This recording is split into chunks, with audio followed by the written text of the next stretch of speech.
Good morning. You're listening to Hanna Fridhed, sitting in for Russell Thomas this morning on Impact. Impact is a collaboration of United Way, Fuse Social, Shaw TV Fort McMurray, and 91.1 The Bridge. Our guest this morning is the lovely Stu Wigle from Earls Fort Mac. Welcome, Stu. Hey, how you doing? Good, good. So, starting at the bottom, so to speak, tell us a little about yourself. Well, I'm a husband to a lovely wife, Dana. I've got 3.9 kids. I've got one showing up hopefully next week. Wow. And so I've got 3 boys, Lincoln, Maverick, and Jake. And yeah, we're not sure if there's a boy or girl adding to the mix, so we could have 4 boys or a girl to wreck it all. So we will we will see what happens. As the youngest girl of 3 older brothers, I have to say it's pretty awesome. Yeah, they'll be well protected and you know, lots to learn from for sure. A lot of noogies. Yeah, dog piles, noogies, all that stuff. All the good stuff. You bet. So where are you from? Originally from Calgary. I grew up, you know, on a farm and in Calgary, back and forth from Crossfield and Calgary, and then grew up basically in the northeast of Calgary there till almost till I moved here. I spent 2 years in Victoria, but then moved up here in '04 and have been up here ever since. Wow. So what brought you up here? A buddy of mine, Jeff Legault, I was working for Joey Tomatoes at the time, or had been working for Joey's, and he was working for Salt Lick Steakhouse in Banff. And the owners there actually owned the Earls up here, and was struggling to find management at the time, and so they offered him a position up here to take it over.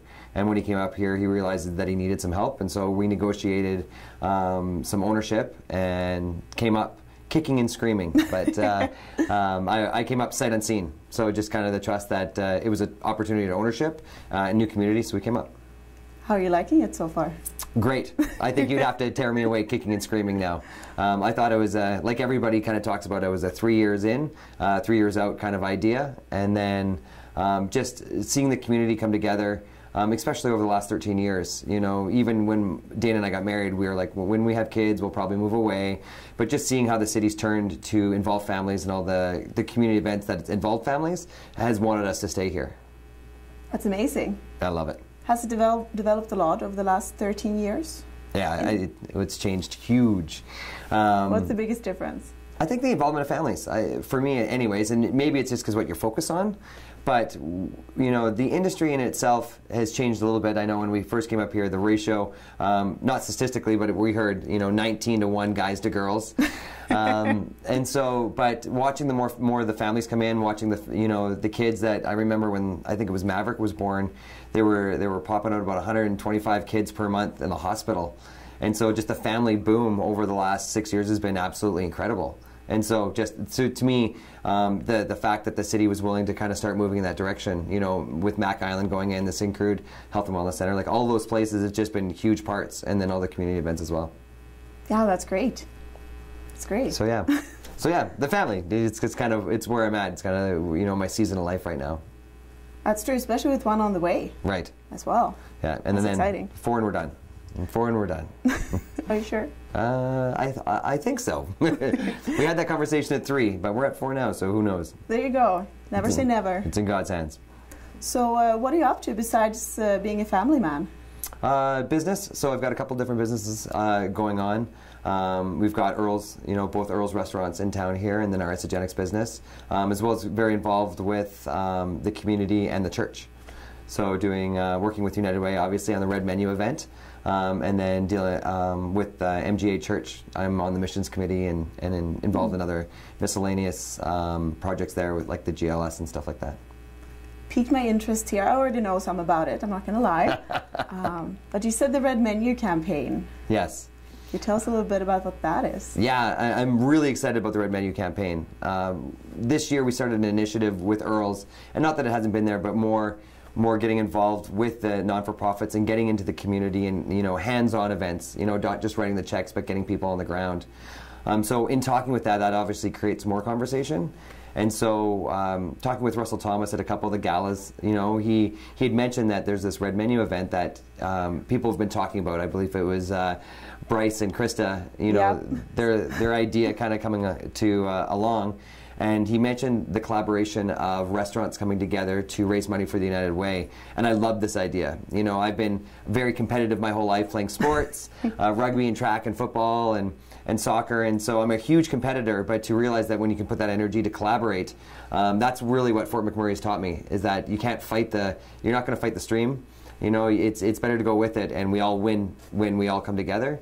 And so to be able to have an event where all the restaurants can come together, work together under one campaign to raise money for United Way and really get involved that way, I think is going to be a huge win for the restaurant industry. Well, this is true. This is very true. What made you get involved in community activities to begin with? It's just my love for giving back. You know, it's just, I guess being generous has just kind of always been in my nature. But you know, being in the restaurant industry, you get caught up in the social lifestyle, and you know, we always loved the gala events, and it was amazing to go. And you know, so you write a check, and you kind of feel like you're contributing.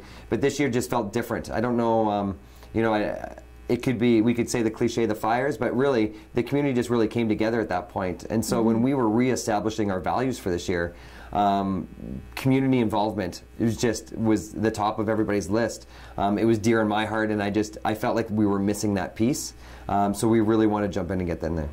Which is fantastic. I definitely agree with you that there has been a shift, and a good shift at that. Yeah, it's been huge. Yeah. Yeah, just seeing the communities, you know, really, you know, the neighborly community has really come up. You know, I see more people mowing each other's lawns, and I've got a great neighbor. He's been mowing my lawn for 9 years. But yeah, he's a huge shout out to Dave. He's awesome. But for 9 years, you haven't mowed your own lawn? No, actually, I don't think I've actually ever mowed my own lawn. Fair enough. I'm one of those weird people who do enjoy mowing other people's lawns as well, so I'm not judging. You can move on the other side. I think Dave's retired, and he might be moving away, so I might need somebody to mow my lawn. Well, I'm interested. Awesome. So what do you do for others besides letting them mow your lawn? I'm really passionate about leadership. I was talking about the GLS, or the Global Leader event, that we put on at MGA. It's a worldwide summit where huge leaders like General Colin Powell and Tyler Perry and Bill Hybels come, and they create the summit of huge CEOs, church leaders, industry leaders, entertainment, and they come together and just pay it forward, and they just teach leadership. And so for me, that's a huge piece, because if we can teach others to lead, then we come together better, we progress faster. Teaching leaders to me is my number one passion next to family. Yeah, I noticed something similar when you took your staff with you to a Seeing is Believing tour with the United Way a few weeks ago. Yeah, it was a great event, because we talk a lot about a lot of the community initiatives and a lot of the non-for-profits that are out there, and who's actually in the community helping. And I was blown away at how many we didn't know where they were, or even one that we didn't even know of. You know, there was a house that we just happened to drive past every single day on the way to school, and knowing that they were in there taking care of you know, teens that didn't have places to go, and just really creating a family for them was a huge opportunity. And I know the people that came on there, you know, we had two moms on there from 2 different industries, but they had teenage girls in their house, and they were crying at almost every step, just imagining, you know, not only imagining their daughters in those places, but knowing that there's places for their daughters to go if they were ever in there. And it gave me another sense of pride of Fort McMurray about how many people are stepping up to the plate to take care of everybody. Well, thank you so much for sharing that, Stu. Yeah, thank you. You're listening to Impact on 91.1 The Bridge. Our guest this morning is Stu Wigle, and we'll be right back.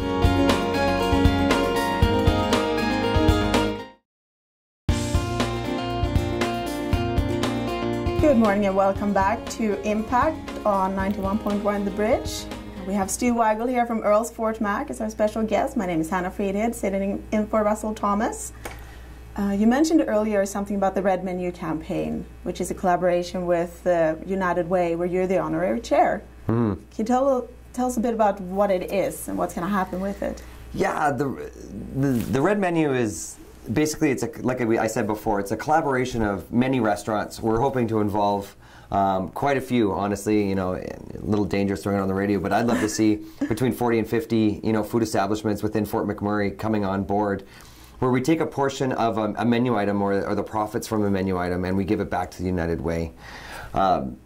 You know, this, when I first heard about it, I played with the idea of where the money was going to come from, whether, you know, how we were going to work with the menu, but watching to see what United Way and how many non-for-profits that it actually affects and goes out and reaches out to me, this was a no-brainer. You know, when I had the meeting with yourself and Russell for the first time, I was blown away at how much, again, I didn't know about United Way. You know, you think that you know what all these what all these corporations or non-for-profit are doing, and you just don't know. You know, we went to the Salvation Army, we went to Stepping Stones, we went to SOS, and I was blown away on the depth of what things were doing. You always know the surface of what's happening, but you don't know all the different levels of where they're really impacting and reaching. And so once that came to fruition and we saw that firsthand, the passion for the Red Menu really just came out. You know, we've got leaders within the building that are really excited. We've got people reaching out to all the restaurants in town right now, just really trying to get them on board to move forward. And it hasn't been much of a struggle. Like we said, there's a very community-minded industry right now, and so with that, we want to move forward into the campaign. And what the campaign is in itself, like you were talking about, is that we want to bring a menu into each restaurant. And as people come in and they buy their favorite thing from the restaurant, so let's say the ribs at Earl's, you come in and have the ribs, then a portion of that profit that would normally go to us is going to go to the United Way. And so what that is it's taking just a little bit of what everybody else was receiving and giving it back to the community and making an impact that way.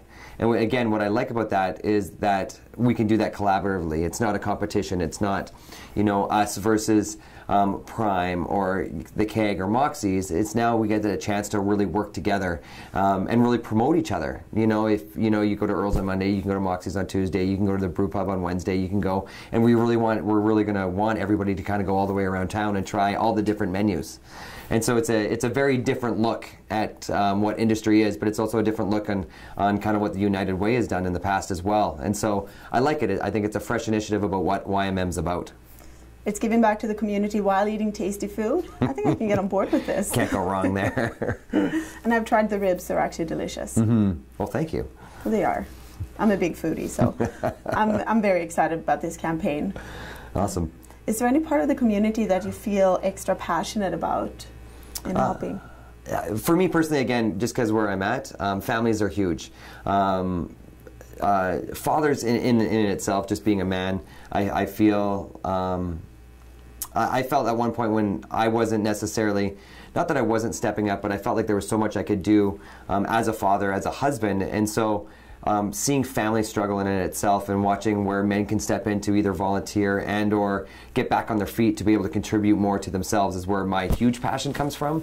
And then, yeah, anything to do in that sense, which kind of seems, it incorporates everybody, but just families in itself is kind of where my heart's at. Very understandable with one only a week away. Yeah.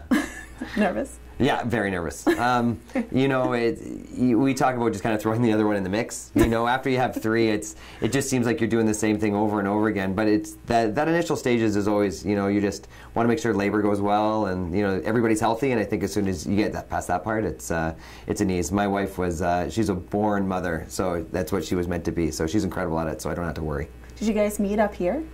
Yeah. Oh, that's a story.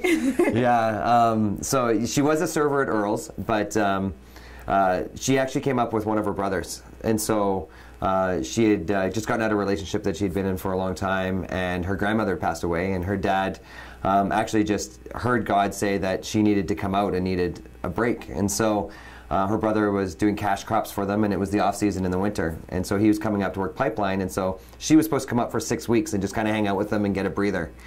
And so as a farmer, as herself, she needed to work. She couldn't take 6 weeks off, and so she got a job at Earl's. And her work ethic and passion and ruggedness from being from the farm, I fell in love with instantly. So I hogtied her here, and she's been here ever since. There you go. So, no, it's been good. It was, again, it just played in God's hand, and amazing. You know, the fact that it got strewed together that way was a blessing. Do you do things as a family around the community as well?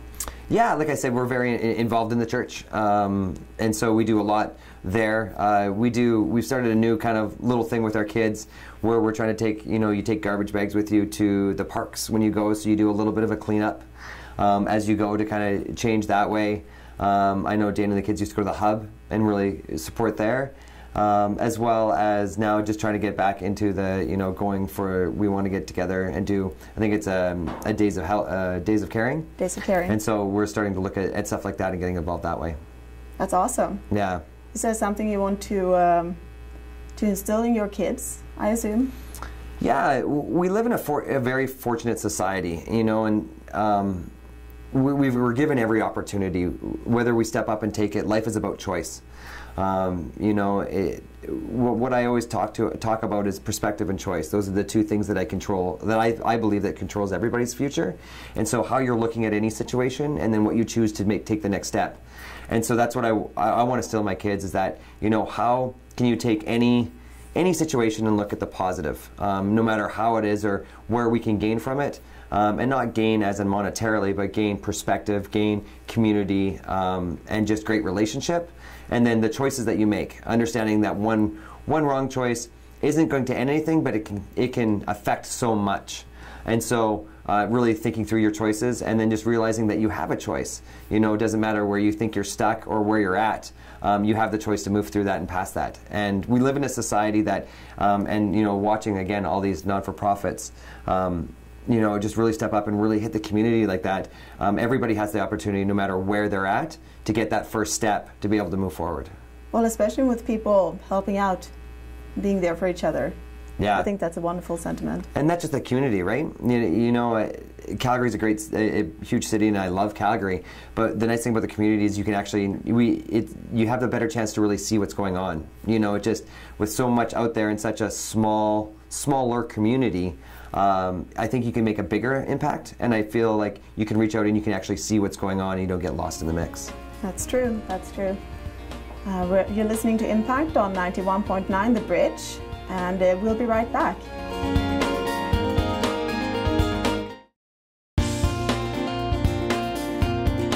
Welcome back. You're listening to Impact on 91.1 The Bridge. I'm Hanna Fridhed, sitting in for Russell Thomas, and my guest this morning is Stu Wigle from Earls Fort Mac. Welcome back. Welcome back. Quick water break. We've been talking a little bit about the community and the upcoming Red Menu campaign. That's a collaboration with Earls and other restaurants in town and United Way, raising money for the community. I had the great pleasure of meeting a big chunk of your team a few weeks ago at a Seeing is Believing tour. Mm-hmm. They were really lovely people. I have to say, very passionate. Can you tell me a bit about your team and the people you work with? Yeah, I'm really fortunate. We, through, again, the fires, became a rebirth of new leadership within our Earls family. And it's been very impactful. One of the things that I can definitely see is the caring for the community, and very different areas. Chris and Elise Butler, who are married GMs between the two stores. I've got Chris downtown and Elise at the airport. And they're both very passionate. Chris is very passionate actually about the SPCA, spending a lot of hours and always thinking of new initiatives to be able to help support them. We've got Craig Coleman, who's very passionate just about community leaders and rising new leaders within the community. Lionel Valdez in our kitchen. I've never seen such a surge of definition for Red Seal chefs, and just taking the teens out and just showing them what is possible out there. We've got Lawrence Cooper, again, another chef up at the airport. And just what he's doing with his leadership team now, taking them through the next steps. He's really into self-development and just helping them create ownership and leadership of their own lives. It's been great. And so just with their hearts in wanting to give to other people, it's been huge. It's seeing them in the community, and as we talk more about the Red Menu and the Seeing is Believing tour, and when we went on the tour, just the impact when they came back, how they automatically wanted the next one. Like, it was like they came up with a list of people that, okay, this is who we need to get on the next thing, and we want all the leaders on there. And they talked about at the next meeting to making it mandatory, that all leadership has to go through the Seeing is Believing tour just because of the impact that it made.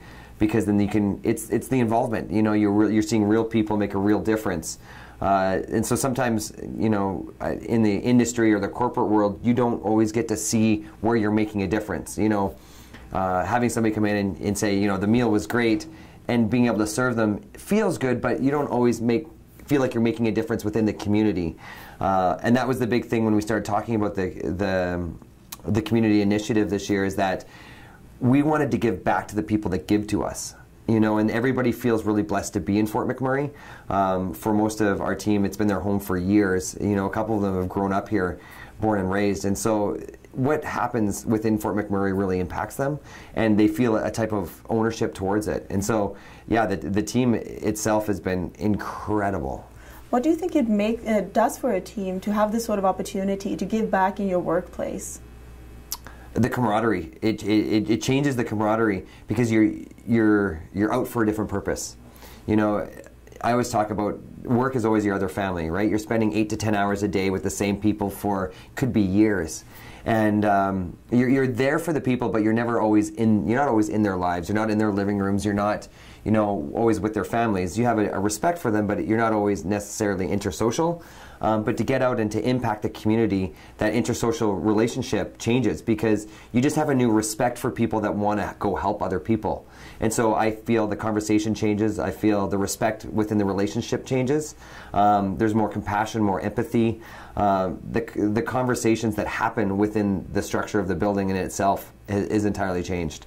I recommend it for any business or anybody to get out there and just really see what's going on. I think the Seeing is Believing tour is the perfect place to go do that because you're not seeing one, but you're seeing multiple areas and multiple people. And so one area you might, you know, it might not impact you as much as the next. And so, but by the time you're done that day, something will have hit your heart for sure. Definitely. That's something we see often in Seeing is Believing tours and talking to people who's involved in the community. And yeah, it makes a big difference. Yeah, it was crazy going to the Salvation Army and just seeing the depth of what they do. I remember when we sat down the first time, you asked me, do you know what the Salvation Army does? And I was like, is this a trick question? You know, it's like, of course I know what the Salvation Army does. And so we got into a couple of things. We got into the men's shelter, and we got into obviously the thrift store and going through that. But when we went there and just seeing the different layers, you know, and where they're taking in, you know, moms and kids, and then they've got the MAT program there, and just, you know, multiple facets. The community give back, the counseling, there's just so many layers that I don't know if anybody, you know, unless you've actually been involved with them, actually sees exactly what's going on. And I think the community needs to know that. I think we need to know that that's available, because as resources, we hear of people all the time. You know, I know a lot of people that come to town with no jobs and no place to live, hoping for something. And the fact that if we knew the resources out there, that so many more people could be helped, and I think that we could get them on their feet. And so just plugging different people into the programs, and then just, you know, we all realize that awareness changes everything. And so that's how you really solve a problem, is creating more awareness. And I think that's what the Seeing Believing Tour does, is creates awareness about what's going on and what is available to the people out there. And definitely something that the Red Menu campaign is also aiming to do, raising awareness and bringing people more information about the agencies and the people it helps. Yeah, absolutely. And that's the kind of the end goal. Is the raising money is great for the United Way, but the awareness is the huge piece. You know, bringing the collaboration of the restaurants together in the hospitality industry, and then, you know, partnering them with the non-for-profits and everybody out there. You know, creating that collaboration. You know, you can now impact thousands of people that never knew what was going on, and now they're connected together. And I think once we see that collaboration, I think that we're going to see a surge within the community of not only helping, but just the compassion, you know, between the restaurants, as well as the restaurants and the non-for-profit. I think that we're going to see a joint partnership coming here very soon. I'm hoping so. Mm-hmm. So what's next for you? What's next for Stu Wigle? Not sure. If you followed me on Facebook, I'm crazily talking about marriages a lot. You know, that, again, like we talked about, that's my huge passion. And so, you know, I truly believe that marriages are the structure of the next generation. You know, I think that's what we build on. That's what God wanted us to build on. And so, for me, that's my huge passion, is to bring the divorce rate down. You know, how to do that, you know, I'm not 100% sure right now, but for me, that's what's important, is, you know, keeping marriages together and holding that structure, because I believe, again, you know, where we see a lot of the broken families and issues, I think, you know, if we could help marriages and help that structure from the very beginning, and not necessarily in the now state, there needs to be facilities that we help at now and future, but if we can help the marriages that haven't been structured yet or are just getting structured now, and giving them the tools and the things that are needed to be able to build on, I think that would be a huge piece. I know that's what helped Dana and I get through. You know, every marriage has its struggles, but that's what helped us, is that, you know, we had tools in our toolkit to be able to help get through those struggles, and we just want to pay that forward for the people that did it for us. Another type of collaboration. Absolutely. Yeah. Thank you for joining us this morning on Impact. Our special guest was Stu Wigle from Earls Fort Mac. Thank you so much for joining us today. Thanks, Hannah. I loved it. This has been awesome. Great. Impact is a collaboration of United Way, Fuse Social, Shaw TV Fort McMurray, and 91.1 The Bridge. Thank you so much, and have a great day, everyone.